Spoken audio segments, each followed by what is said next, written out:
안녕하세요. 미야 윤인모입니다. 저는 1986년에 명상 시작해서 사회생활을 쭉 하다가 2000년부터는 지금까지 명상 관련 일만 해오고 있습니다.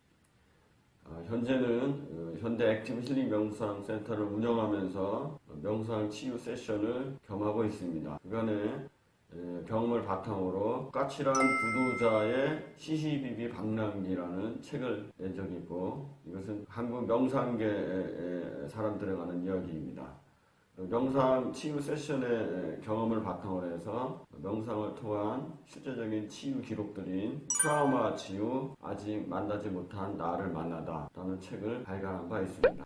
얼마 전에 언론 출판계에 계신 분하고 식사를 하는데 그분이 명상계 사람들은 코로나19 팬데믹에 대해서 어떻게 생각하는지 궁금하다고 그러더라고요. 그래서 몇 마디 얘기를 했더니 그거 재밌네요 하면서 유튜브를 한번 만들어 보시죠, 이런 얘기를 해서 저도 유튜브를 시작할까 합니다. 명상수양계에서는 뭐 이런 그 팬데믹에 대해서 그다지 새롭다고 볼 수는 없어요. 예전에 제가 1990년대쯤에 만나본 오랫동안 명상하신 수행자나 혹은 우리가 도인이라고 부르는 숨어있는 그런 개인이사들이 이런 말씀을 좀 하시더라고. 그때 제 그 시시비비 방랑기라는 책에도 쓴 적이 있는데, 그 도인이 얘기하기를 앞으로는 우주가 변환기에 들어가면서 우주 주파수가 바뀐다. 그러면서 거기에 적응하는 사람들이 있고 적응하지 못하는 사람들이 생길 것이다, 이런 얘기를 하시더라고요. 그게 구체적으로 좀 무슨 소리인가 했더니, 예를 들어서 주파수가 50대에서 70대로 변하게 되면은 여러 가지 그 바이러스라든지 기운이 창궐하게 되는데, 적응된 사람들, 명상이나 수행을 통해서 생명력이 강하고 영혼이 맑은 사람들은 아무렇지도 않은데, 그렇지 못한 사람들은 쉽게 병에 걸리게 되고 사망에 이를 수가 있다, 이런 말씀을 하시더라고요. 그래서 그때는 뭐 이렇게 현실적이지가 않아서 그런 얘기도 나올 수가 있겠구나, 이런 생각이 들었는데, 최근에 와서 코로나가 멈추지를 않으니까 그분 얘기를 다시 생각하게 되고, 또 이제 그런 얘기들을 하셨던 분들의 우리들한테 주는 그런 그 교훈 같은 것을 새삼 생각해 보게 되었습니다. 그런데 제가 이렇게 뉴스 같은 거 이렇게 보면은 재밌는 사실이 있더라고. 코로나 팬데믹 현상에 대해서. 뭐냐면은 방역에 실패하고 있는 나라들, 그리고 굉장히 창궐하고 있는 나라들, 이태리, 프랑스, 스페인, 영국, 네덜란드, 벨기에, 그리고 현재 지금 미국, 원래 처음에는 이제 중국도 있었죠. 중국에서 뭐 시작됐고 이런 얘기들이 있는데, 이런 나라들의 공통점이 뭐냐면은 중국을 약간 열애를 한다고 하더라도 전부 다 식민지 시대에 식민지 수탈을 통해서 부를 축적한 그런 나라들이라는 거죠. 스페인, 프랑스, 영국은 말할 것도 없고, 이런 나라들이 전부 다 과거의 그 식민지 침략 전쟁을 통해서 많은 부를 축적한 그런 나라들이죠. 이런 나라들은 그 굉장히 에너지가 동적이고 어떤 정복적인 요소가 많고, 또 식민지 지배를 통해서 지금도 아마 무의식적으로는 어떤 그 우월감이 있는 그런 나라들이라고 할 수 있어요. 가장 또 이제 대표적인 나라가 미국이죠. 그래서 한마디로 그 코로나 팬데믹의 나라들의 특징이 굉장히 동적이고 식민지 지배 역사가 있었다, 이런 특징들이 있죠. 뭐 사실 중국도 뭐 예외는 아니죠. 지금도 그렇지만은 그런 특성을 가지고 있는 나라죠.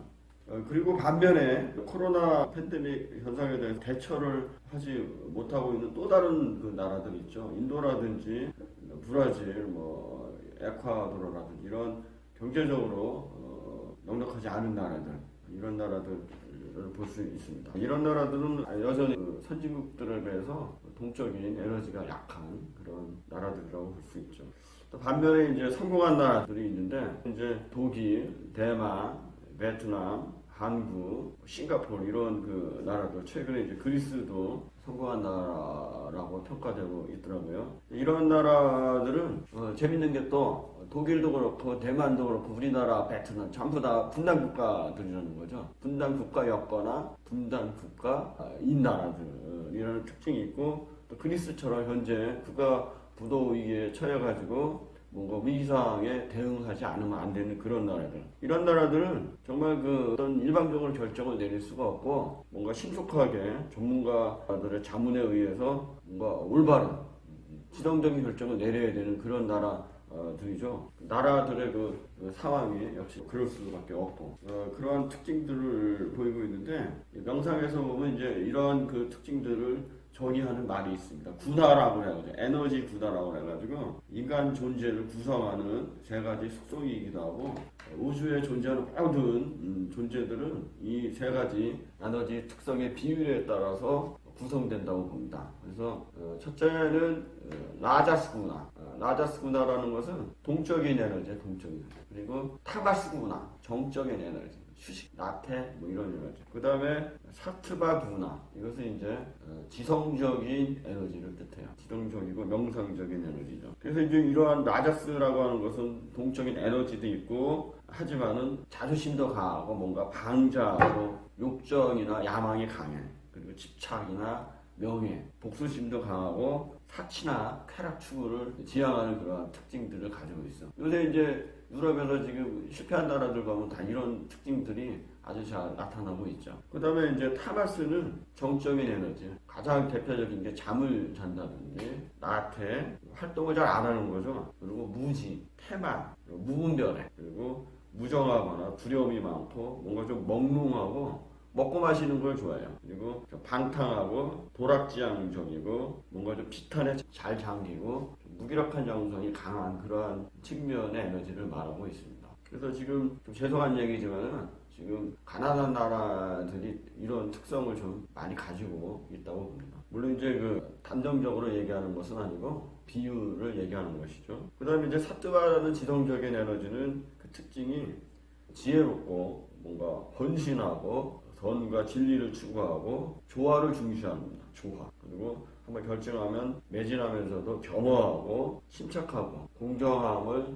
중시하는 지성적인 에너지이자 명상적인 에너지라고 할 수 있습니다. 그래서 이러한 입장에서 보면은 각국의 코로나 대응 성적표가 한눈에 보인다고 할 수 있죠. 또 한 가지는 그 인터넷에서 많이 해자되고 있는데 코로나가 유행하는 바람에 지구의 자연이 많이 회복됐다고 얘기들 하죠. 날씨가 하늘이 맑아졌다, 미세먼지가 없어지고 뭐 베니스 같은 데는 뭐 물이 맑아져가지고 우리나라나 뭐 어떤 다른 나라들 보면은 그 멸종된 줄 알았던 그런 동물이나 식물들이 나타난다 이런 얘기들을 하는데 이런 걸 보면은 역시 이 코로나 사태는 비자연적인 문화, 도시 문명이나 반생명적인 활동 이런 것에 대해서 경고를 하지 않나 그런 생각이 듭니다. 앞으로 이제 보면은 점점 더 자연성과 생명력을 회복하는 것이 인류의 한 하루가 되지 않을까 이런 생각이 들어요. 그리고 또 한 가지는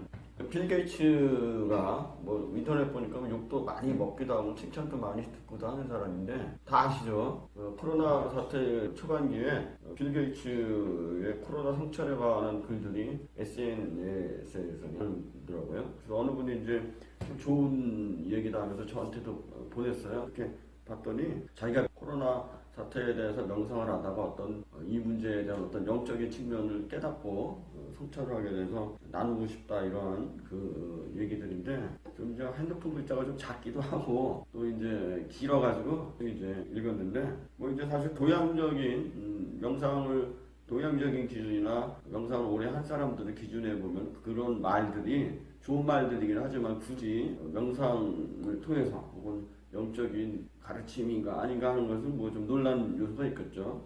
어쨌든 다만 이러한 빌 게이츠 같이 그 유명한 인사가 코로나 사태에 대해서 그 백신 개발과 같은 그 외적인 그런 그 노력뿐만이 아니고 인류에게 명상이라든지 영적인 그런 공부에 대한 가르침을 주고 있다는 것도 많은 시사하는 바가 있다고 봅니다. 결국은 사실은 우리 존재라고 하는 것은 외적인 풍요로만 통해서는 절대 성공을 하거나 해결책을 찾을 수가 없거든요. 예를 들어서 암만 하더라도 암을 구체적으로 아무리 의학적으로 탐구를 한다고 해도 아직까지도 해결책이 제대로 나오고 있지 않잖아요. 왜냐면은 내적인 것에 대해서 시작한 것은 내적인 것만은 치유되지는 않거든요. 아마 그래서 이 암뿐만 아니라 이런 우리 행동 거지 하나하나에도 내적인 요소와 내적인 요소가 있는데 앞으로 우리 사회나 개인들에게 사회적인 거리두기나 방역 대책 백신개발 이러한 외적인 노력이나 제도적인 노력도 필요하지만은 좀 더 내면을 성찰하고 우리 안에 깃든 생명력의 원천, 자연성에 접속해가지고 스스로 면역력을 회복하고 생명력을 증대시키고 내외의 조화로운 지혜를 모색하는 그러한 노력이나 작업들도 앞으로 많이 늘어나지 않을까, 제고되지 않을까 그런 생각을 하게 됩니다.